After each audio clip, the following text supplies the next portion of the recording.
Et là, Sophie, peut-être que tu l'as déjà fait, sinon tu vas tomber de ta chaise devant nous. Alors, Sophie, le reporting, je vais te montrer en live ce que ça donne. Donc là, j'ai créé un projet avec la base de connaissances. Ok, ça serait quoi les indicateurs de réussite du projet? Ça serait quoi les indicateurs de réussite du projet? Donc là, je vais animer mon collectif de salariés bénévoles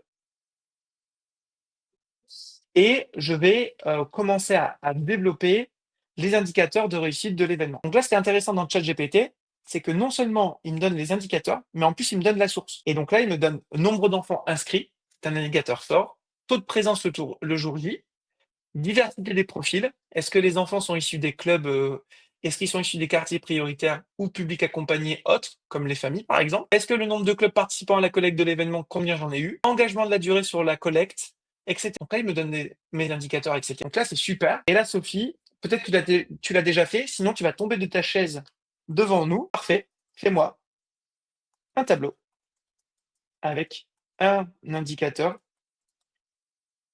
le plus pertinent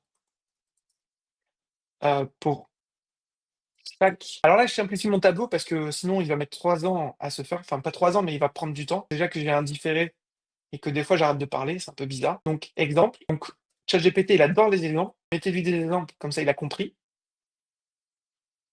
Tac. Indicateur.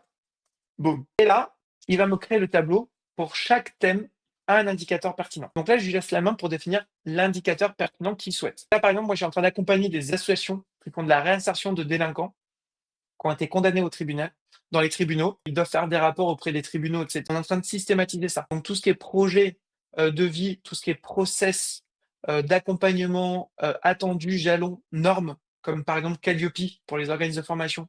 Par exemple, tes indicateurs de performance ou tes indicateurs de réussite de tes projets. Tout ça, tu mets toutes les trames, tous les éléments, t'expliques ce que tu fais avec la personne dans le cadre de son projet de vie, et paf, ChatGPT va te rédiger le rapport par rapport aux attendus de ton association ou de tes financeurs. Ok.